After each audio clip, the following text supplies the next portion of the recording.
Well, welcome back. This is our second segment, and it's an important one. Well, 100%. Yes.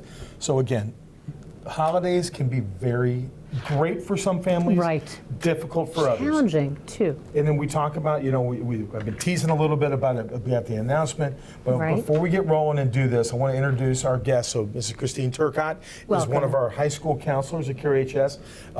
It does, obviously, people probably get sick of hearing me say they do a phenomenal job. Like I'm going to, but we have great really do in our district. And again, I'm going to say to you what we told Andrea. Hey, welcome. Glad you're here. Yeah. Thank you. I'm going to talk about you for a second in front of you, so you get to see it. Kristine has been working in the high school with our groups. We've had a couple of changes to the program this year, which I think have been really good. And so Kristine works at the high school, had an adjustment this year. And with that, I think we've seen some very positive changes. So we added a third counselor this year, which that's really significant. I don't know if there can ever be enough of you. No. That's how it feels. Oh, yeah, I know it. I know. Take a second, if you would, because new guest, real quick, 30-second, 45-second elevator speech on who are you? How did you get into education? What is it that sparks you up about? I guess I was destined to be a school counselor because I volunteered in the guidance office when I was in high school as a runner back then because it was just different. But I started my career in alternative ed as a school counselor, which was a great experience for about 4 years, and spent a lot of time in middle school, and this is year 21 for me. So 21. I was a young school counselor once. Yes, there we go. But I love the job. It's been my calling, and I've met so many amazing people and have so many opportunities over the years, which is great. And I think, Kristine, a calling is really the correct way of framing it, isn't it? Well, you think about that position, and that's really a piece I want to kind of shift into. Like, that job carries so much weight because you think about, like, as an own high school principal, I know, and I was in a small rural school in Missouri, and my number 2 person was my counselor.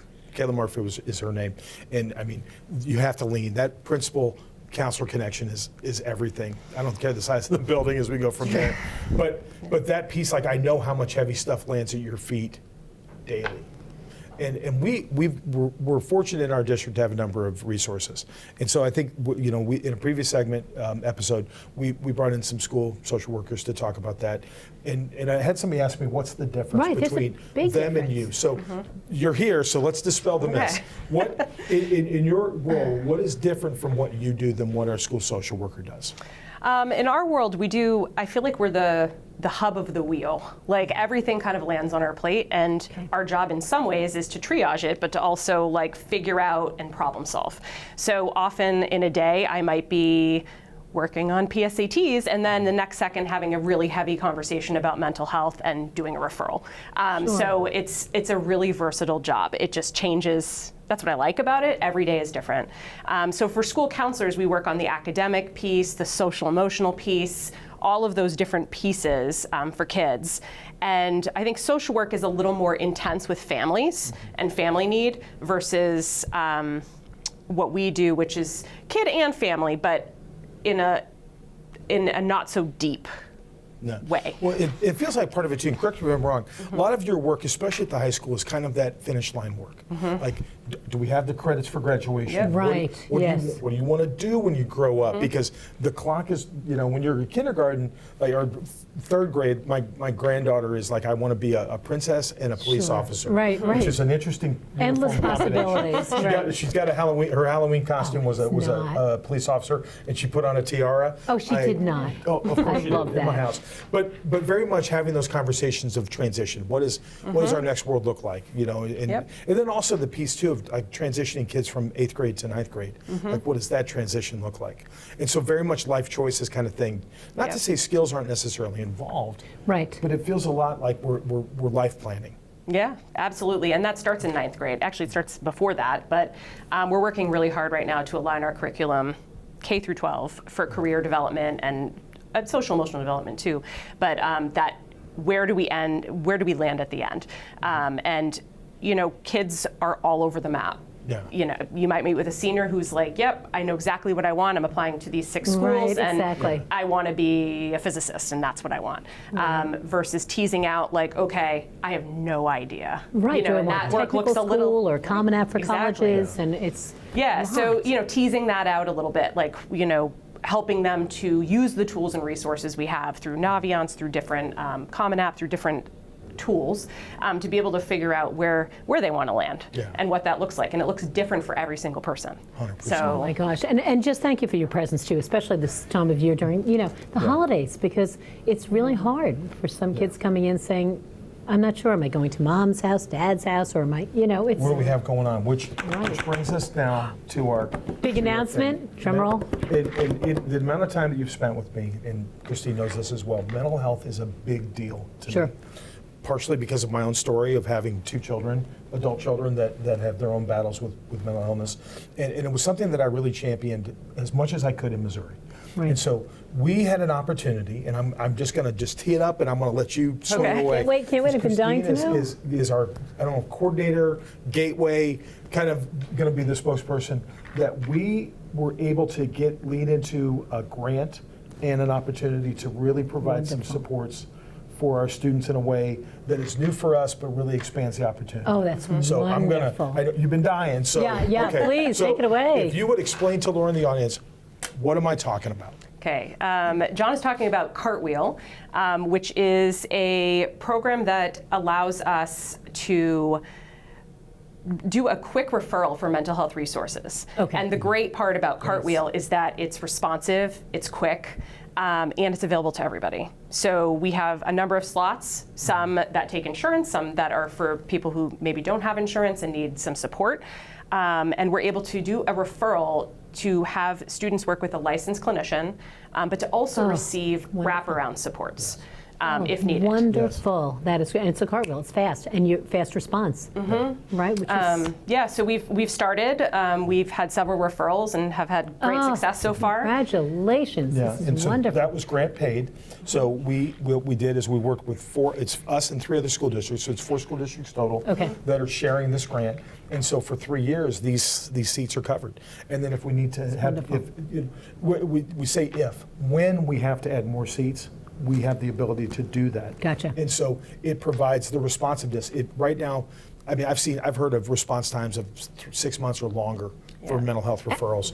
Right, and by then, I think right. we're 10 days potentially or less. Yeah, it's been faster. Wow, I mean, that's from what we've amazing. seen. To get a kid in. and so necessary. And we're talking with our Yeah. clinician, it could be therapy. I know they're improving services all the time, so access to psychiatry, so if we have things like that. But it's the wraparound services that I think we're so excited about, because where we are, people realize we're limited. You've got Lab, you've got Manch, you've got a few other places, but it's through telehealth services, so everybody's got a smartphone, we all know. That's right. And also the piece of it is too, is the fact that jokingly we have a captive audience Monday through Friday, so parents aren't having to leave work to go to the doctor's appointment. They can attend their kids' appointments via Zoom as well. Because they have it right With here, their right? smartphone. Oh, I love that. So love that. the limitation is we're not prohibitive by, I can't take off work. Right, or We're not losing- prohibitive of, I right. work 2 hours away, or we've got some families that are, if they're over the road Sure. truckers or whatever the case Right, is. right. We've got a space set up. So Kristine and the team, I know our nurse is involved really with it well.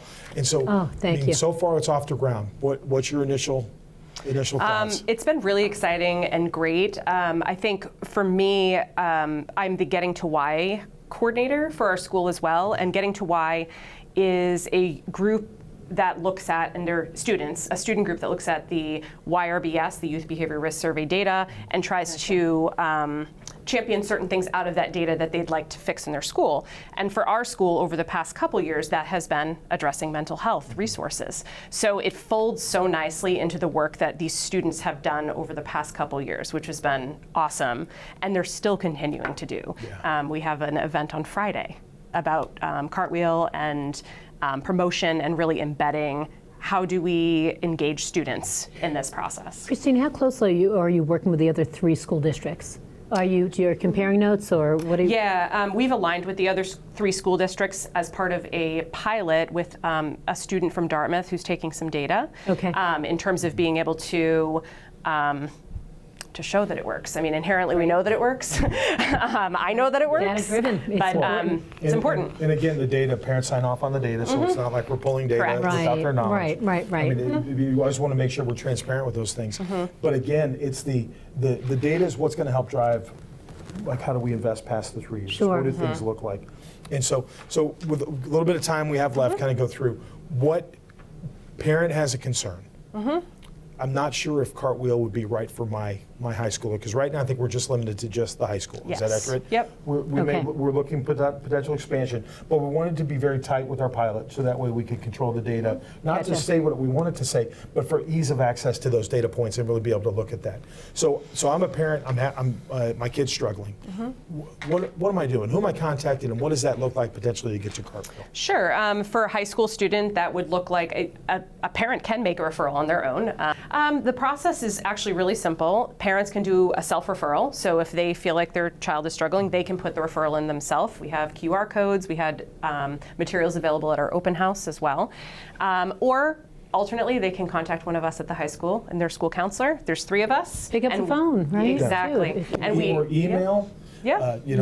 We've got some other things rolling out. We're looking at also, we've got an AI programming that'll start some messaging that Awesome. started this month to do some attendance pieces, so we can have some of those conversations. So we've got a myriad of communication devices. Great. It's wonderful. If I have a concern, is there anything too small to reach out to you about? No. Like I said before, we're the hub of the wheel. I love that, So yes. I think that's always how I see our job. And if we don't know the answer, is what I always tell parents, I will find it.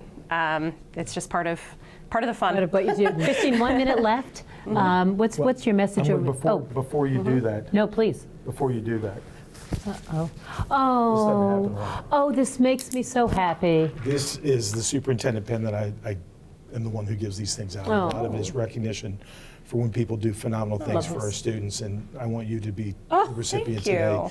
I appreciate so much the work that you do, and I know that you are driven with your heart to serve our kids and our Thank staff. you. And so thank you from the bottom of my heart to you for the work you do. Oh, And so yay. Well deserved. Thank you so much. Thank It means a you. lot. Thank you. Oh, that just makes me teary. Okay, so you finish up the interview. We've No, got- seriously, we've got great Christine, people. thank you. Final message. You got a few seconds. Final message to our families coming into the holidays. We're here for you. Whether that be assistance or navigating resources, our social workers are great with that. Our team really collaborates together. So we're here for you, and no question's too small. Oh, that's wonderful. Thank you so Christine, much. thank you for all you do. Rockstar. Thank you. Yeah, Another total rock star. They're everywhere. He tries every show to make me cry. Yeah, this is thank you so much. one. It's Thank you. very Good stuff. important. Yeah, So- especially this month, November. We're thankful for all of those Yes, in our lives for who those support people. us and our families. And speaking of thankful, next segment. That's right. One of Mr. our Michael favorites. Bissett. Oh, we love He's Michael. coming in. I know. to Can't hear wait for what his he has to talk message. about. Yes. So we'll do that, and then of course I'm going to lead into it. And The be hot thankful seat. for the Ask the Superintendent segment after Absolutely. that. But just a great segment, and again highlighting just within the first 2 segments all the great work that's happening, and it's so wonderful to be able to bring that it's to so our true. to our I community. agree. Oh, goodness me. Okay. Well, more coming up right here on The Cougar Chronicle.